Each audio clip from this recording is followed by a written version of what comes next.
वाराणसी पहली बार करेगा द्विपक्षीय वार्ता की मेजबानी। 11 सितंबर को पीएम मोदी और मॉरिशस के पीएम के बीच होगी बैठक। दोनों नेताओं के बीच होगी महत्वपूर्ण मुद्दों पर चर्चा। गोरखनाथ मंदिर में विशेष व्याख्यान का आयोजन। केंद्र में रहे महंत दिग्विजय नाथ जी महाराज। श्रद्धालुओं ने किया उनके आदर्शों का स्मरण। कार्यक्रम में उमड़ा श्रद्धालुओं का सैलाब। रायबरेली में रोका गया राहुल गांधी का काफिला। धरने पर बैठे मंत्री दिनेश प्रताप सिंह। राहुल वापस जाओ के लगे नारे।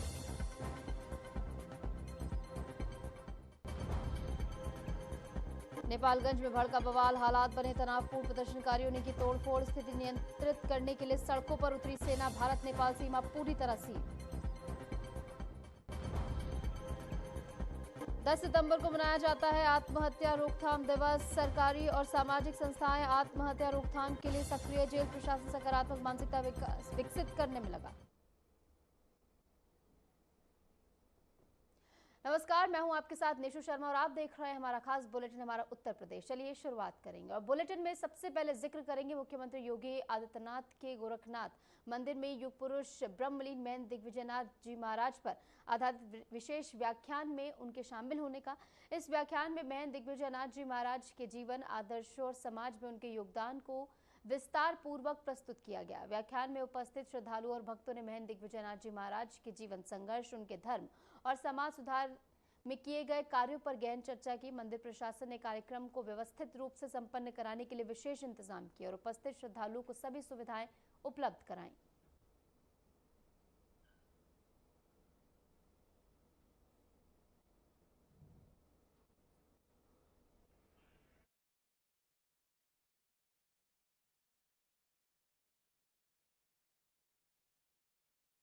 आज जब हम गोरखपीठ के इन पूज्य आचार्य द्वय के साप्ताहिक श्रद्धांजलि समारोह कार्यक्रम में यहाँ पर एकत्र हुए हैं, पिछले एक सप्ताह से अलग अलग कार्यक्रमों के माध्यम से ये समारोह गत वर्ष की भांति ही निरंतर आगे बढ़ रहा है। आज युग पुरुष ब्रह्मलीन महंत दिग्विजय नाथ जी महाराज की पावन पुण्यतिथि है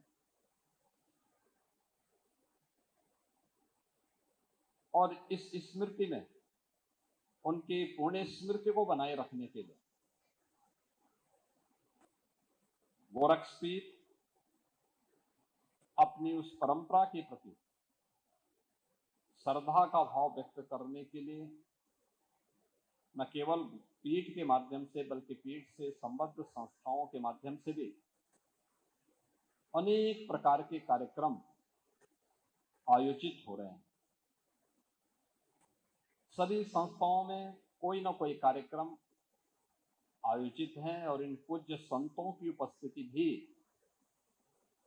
उन कार्यक्रमों के माध्यम से वर्तमान पीढ़ी के प्रति कुछ आग्रह करने और उनका मार्गदर्शन करना ही।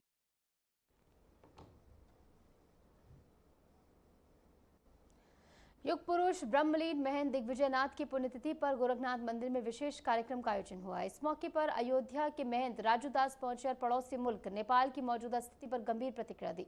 उन्होंने कहा कि नेपाल के राजनेताओं ने लोकतंत्र का गला घोटकर मानवता को शर्मसार किया है। आम लोगों पर गोली चलाना दुर्भावना से प्रेरित कदम है। महंत राजूदास ने उम्मीद जताई कि नेपाल में जल्द शांति बहाल होगी और सनातन मूल्यों के आधार पर स्थिरता स्थापित होगी। इसी क्रम में उत्तर प्रदेश के मुख्यमंत्री योगी आदित्यनाथ ने आज पंडित गोविंद बल्लभ पंत की जयंती पर उन्हें अपनी श्रद्धांजलि अर्पित की।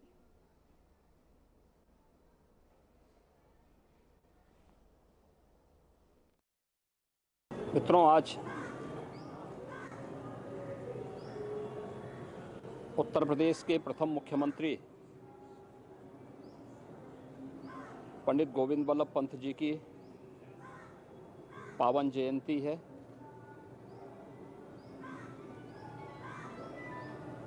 पंडित गोविंद बल्लभ पंत जी का जन्म आज के उत्तराखंड राज्य के अल्मोड़ा जनपद में हुआ था।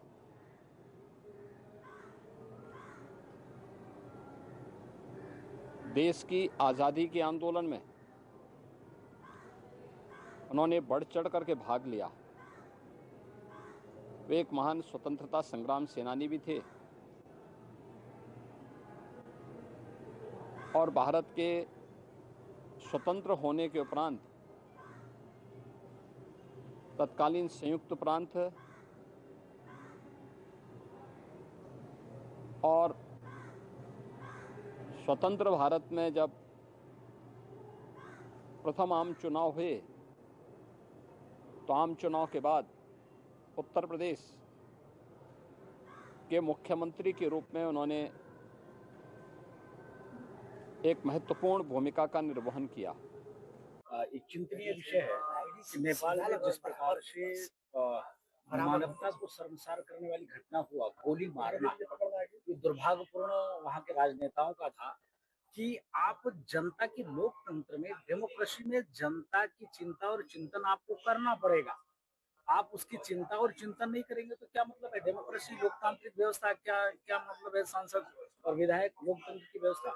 इसके नाते जो नेपाल की हालत है बहुत गंभीर है, लेकिन हम अपेक्षा करते हैं कि वहाँ की सुधार हो।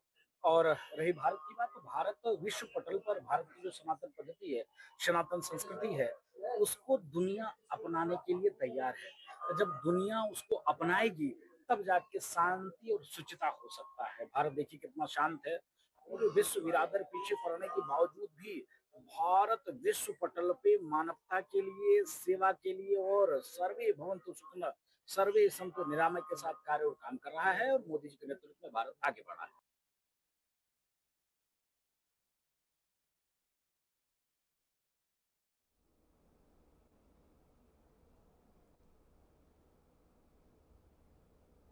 आगे बढ़ेंगे। वाराणसी पहली बार द्विपक्षीय वार्ता की मेजबानी करने जा रहा है। 11 सितंबर को प्रधानमंत्री नरेंद्र मोदी और मॉरिशस के प्रधानमंत्री के बीच द्विपक्षीय वार्ता होगी। शहर के एक 5 सितारा होटल में आयोजित ये वार्ता विदेश मंत्रालय आयोजित कर रहा है। 4 घंटे के प्रवास के दौरान पीएम मोदी काशी पहुंचेंगे, जबकि मॉरिशस के प्रधानमंत्री 12 सितंबर तक 3 दिन तक वाराणसी में रहेंगे।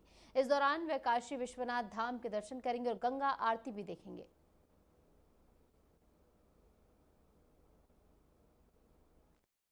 काशी पहले संघाई सहयोग संगठन की सांस्कृतिक और पर्यटन की राजधानी बनी। उसके बाद G20 की मेजबानी की। अब भारत और मॉरिशस के बीच द्विपक्षीय वार्ता का गवाह बनने जा रही है। इस वक्त हमारी मौजूदगी उस होटल के सामने है जहां पर ये द्विपक्षीय वार्ता होनी है। ये शहर का एकमात्र 5 सितारा होटल है जहां पर दो देशों के बीच जो सामाजिक मुद्दों पर, राजनयिक मुद्दों पर, आर्थिक मुद्दों पर, सांस्कृतिक मुद्दों पर चर्चा होगी और चर्चा के बाद दोनों पक्षों की ओर से, यानी भारत के प्रधानमंत्री और मॉरिशस के प्रधानमंत्री की ओर से एक साझा प्रेस कॉन्फ्रेंस की जाएगी और तमाम सहमति बने मुद्दों पर क्या कहते हैं कि उस पे MOU सिग्नेचर भी होंगे। इन दोनों देशों की अगर बात करें तो जो मॉरिशस है वो मिनी भारत के रूप में कहा जाता है और काशी में इस द्विपक्षीय वार्ता कराने का एकमात्र मकसद है कि जो यहाँ के जो गिरमिटिया मजदूर है जो करीब 300-400 साल पहले जाकर मॉरिशस में बस गए थे, अब वहाँ पर मिनी आबादी या फिर मिनी भारत के रूप में मॉरिशस को रिप्रेजेंट करते हैं। यही कारण है कि इस द्विपक्षीय वार्ता के लिए काशी का चयन किया गया है। हालांकि काशी को लेकर काशी में ऐसा ये पहला मौका नहीं है। इससे पहले जापान के प्रधानमंत्री शिंजो अबे या फिर फ्रांस के जो प्रधानमंत्री है इमैनुअल मैक्रोन, वो भी पहले काशी आ चुके हैं और यहाँ की सामाजिक, आर्थिक और सांस्कृतिक गतिविधियों में भाग ले चुके। मुख्यमंत्री योगी आदित्यनाथ भी उनके साथ डिनर के होस्ट करेंगे और उनके स्वागत के लिए अब से थोड़ी देर बाद प्रदेश सरकार के उप मुख्यमंत्री और राज्यपाल जो है भावलपुर एयरपोर्ट पहुंच रहे हैं। और यानी कि अब से कहा जाए तो जो तैयारियां हैं भारत और मॉरिशस के बीच द्विपक्षीय वार्ता के लिए, वो काशी उसके लिए पूरी तरह से तैयार और सज धज के तैयार हो चुकी है। फिलहाल वाराणसी से अभिषेक। कांग्रेस नेता राहुल गांधी अपने 2 दिवसीय दौरे पर रायबरेली पहुंचे, जहां उनके आगमन से पहले ही बीजेपी नेताओं की ओर से विरोध प्रदर्शन शुरू हो गया। राज्य मंत्री स्वतंत्र प्रभार दिनेश सिंह ने राहुल गांधी के खिलाफ गो बैक के नारे लगवाए, जिस पर राहुल गांधी ने कड़ी प्रतिक्रिया दी है। इस पर राहुल गांधी ने कहा कि कांग्रेस की बढ़ती लोकप्रियता से बीजेपी बौखलाई हुई है। उन्होंने दावा किया कि देश भर में कांग्रेस को जनता का समर्थन मिल रहा है, जिसे देखकर बीजेपी कार्यकर्ता और पदाधिकारी घबरा गए हैं।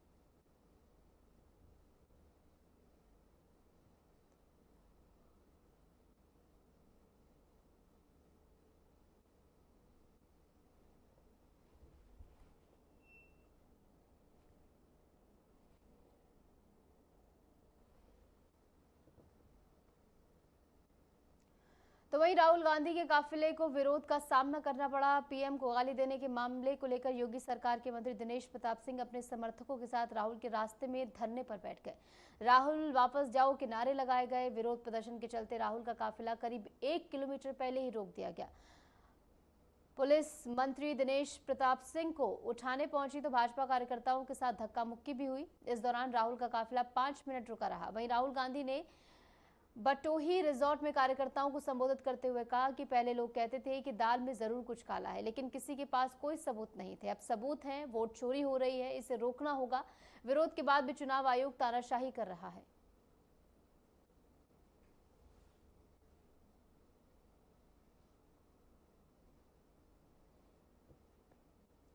वृंदावन में आई बाढ़ से प्रभावित परिवारों से मथुरा की सांसद हेमा मालिनी ने मुलाकात की। उन्होंने प्रभावित लोगों की समस्याएं सुनी और राहत कार्यों का जायजा लिया है। सांसद हेमा मालिनी ने प्रशासन से प्रभावितों की बेहतर मदद करने और पुनर्वास के लिए आवश्यक कदम उठाने के निर्देश दिए हैं। साथ ही उन्होंने बाढ़ प्रभावितों को हर संभव सहयोग का भरोसा भी दिलाया है।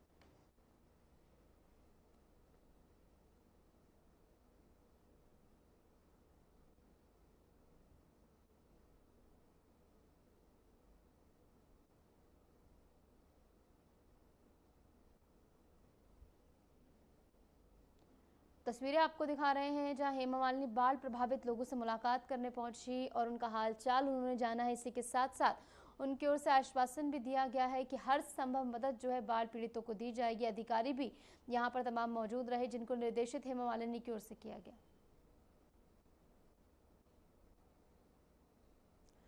और इस बीच एक बड़ी खबर आपको प्रयागराज से बता दें, आजम खान को जमानत मिल गई है। इलाहाबाद हाई कोर्ट ने बड़ी राहत यहां पर दी है। आजम खान को कोर्ट से बड़ी राहत यहां पर मिलते हुए बरकत अली को भी जमानत मिल गई है। तो इलाहाबाद हाई कोर्ट ने रामपुर के डूंगरपुर केस में सपा नेता आजम खान को जमानत दे दी है। 12 अगस्त को सुनवाई पूरी कर फैसला सुरक्षित रखने वाली कोर्ट ने आजम खान को राहत दी है।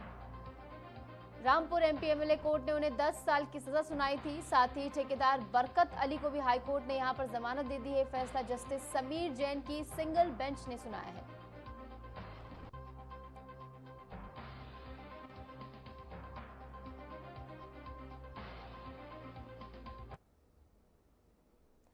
खबर बहराइच से है जहां नेपालगंज में कर्फ्यू लगा। प्रदर्शन के बाद हालात तनावपूर्ण हो गए। बांकी जिले के नेपालगंज में प्रदर्शनकारियों ने तोड़फोड़ की है। स्थिति नियंत्रित करने के लिए सेना सड़कों पर उतरी। भारत नेपाल सीमा पर आवागमन पूरी तरह बंद कर दिया गया है। बॉर्डर पर एसएसबी और नेपाल सेना के जवान तैनात है। संवेदनशील इलाके में विशेष सतर्कता फिलहाल बरती जा रही है।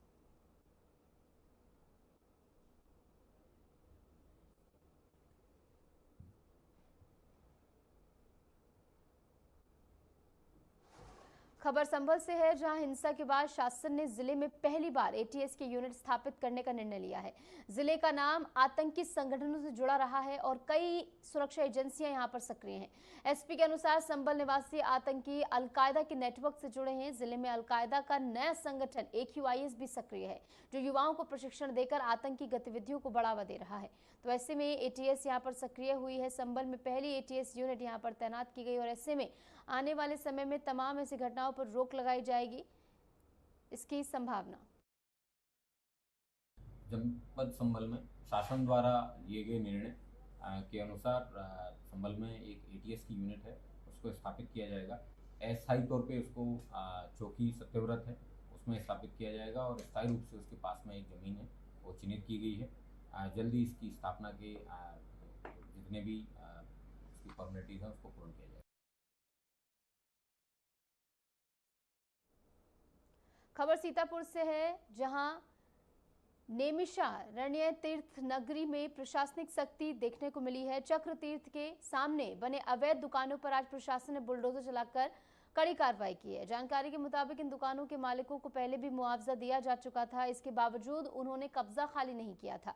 नोटिस अवधि समाप्त होने पर प्रशासन ने सख्त कदम उठाते हुए सभी दुकानों को ध्वस्त कर दिया है। अधिकारियों का कहना है कि कार्रवाई इंटरेस्ट प्लाजा परियोजना के लिए जमीन खाली कराने के उद्देश्य से की गई है। पूरी प्रक्रिया के दौरान भारी पुलिस बल तैनात रहा ताकि किसी भी तरह की अप्रिय घटना को रोका जा सके।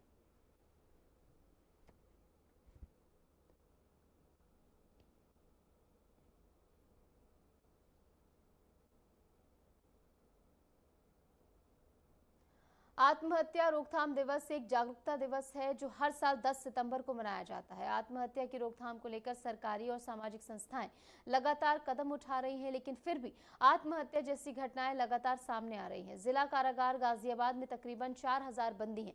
जेल में मौजूद बंदी कई तरह की मानसिक समस्याओं से ग्रसित होते हैं। ऐसे में खुद को चोट पहुंचाना या आत्महत्या करने की संभावना काफी ज्यादा बढ़ जाती है। जेल प्रशासन द्वारा बंदियों में सकारात्मक मानसिकता विकसित की जाती है, जैसे बंदी जेल में कोई भी गलत कदम ना उठाएं।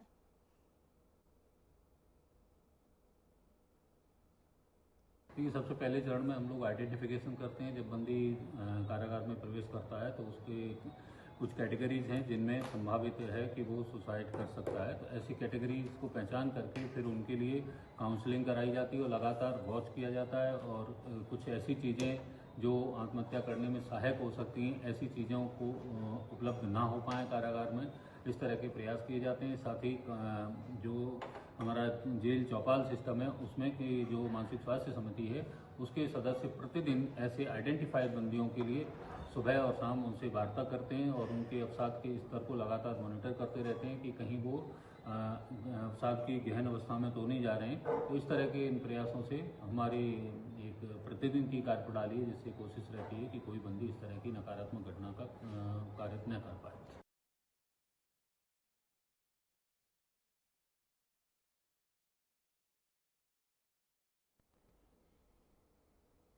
आगे बढ़ेंगे। उत्तर प्रदेश के बाराबंकी से एक चौंकाने वाला मामला सामने आया है। शिक्षा के मंदिर को गोरख धंधे का अड्डा बना दिया गया। बता दें कि छात्र को नकली टीसी जारी हुई और जब उसने आवाज उठाई तो मिली धमकियां और फर्जी मुकदमे की साजिश उसे दी गई। और जिस विद्यालय पर सवाल उठे हैं वो सरकारी जमीन पर भी अवैध कब्जा कर बैठा है।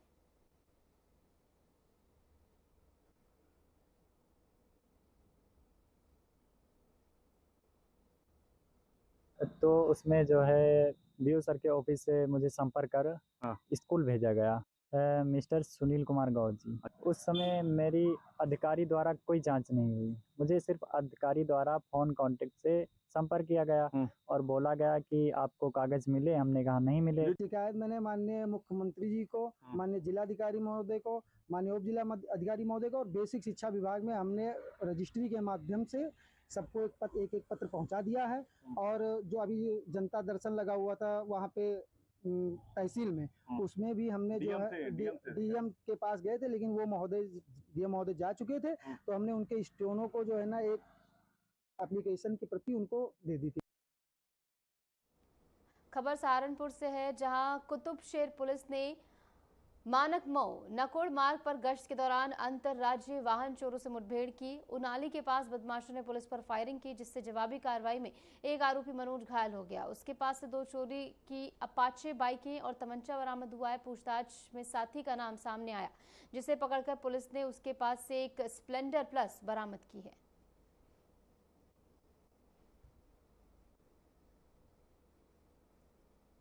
अवगत कराना है कि डिस्ट्रिक्ट सहारनपुर में श्रीमान एसएसपी महोदय के निर्देश अनुसार लगातार सघन चेकिंग अभियान चलाया जा रहा है। इसी क्रम में 9/10 सितंबर की रात्रि को थाना कुतुबशेर पुलिस द्वारा मानक मोड़ से नकुड़ जाने वाले रास्ते पर चेकिंग की जा रही थी। चेकिंग के दौरान उन्हें उनाली गांव से पहले दुलाई सेंटर के पास खाली पड़े खंडर से एक मोटरसाइकिल स्टार्ट करने की आवाज आई। इस आवाज को सुनते ही पुलिस को शक हुआ। पुलिस ने उस डायरेक्शन में मूव किया। वहां पर जब पुलिस ने टॉर्च की रोशनी से देखने की कोशिश करी तो वहां पर एक व्यक्ति था जिसने हड़बड़ाहट में पुलिस के ऊपर जान से मारने की नियत से फायरिंग कर दी। पुलिस ने आत्मरक्षा के लिए उसके ऊपर बचाव में काउंटर फायर किया, जिससे कि उसके पैर में गोली लग गई। फिर जब पुलिस उसके पास पहुंची तो पता चला उसके पास 2 मोटरसाइकिल्स हैं। उसने अपना नाम मनोज बताया और उसने कहा कि वह व्यक्ति इन मोटरसाइकिल्स को अपने साथी लुकमान को बेचने आया था। तो पुलिस लुकमान के पास पहुंची और उसके पास से भी एक मोटरसाइकिल बरामद हुई।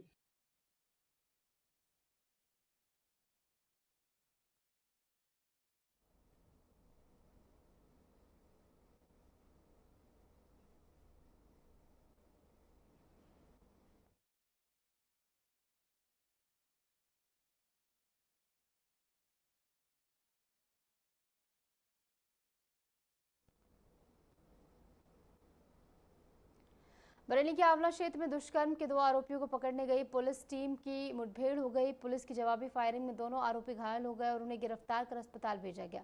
शिकायत में महिला ने बताया कि आरोपी ने फर्जी पहचान बनाकर इंस्टाग्राम से दोस्ती की और मनोना धाम पर कार में बिठाकर दुष्कर्म किया। पुलिस ने मौके से 2 तमंचे, कारतूस और घटना में इस्तेमाल कार बरामद किए। दोनों आरोपियों का इलाज जारी है।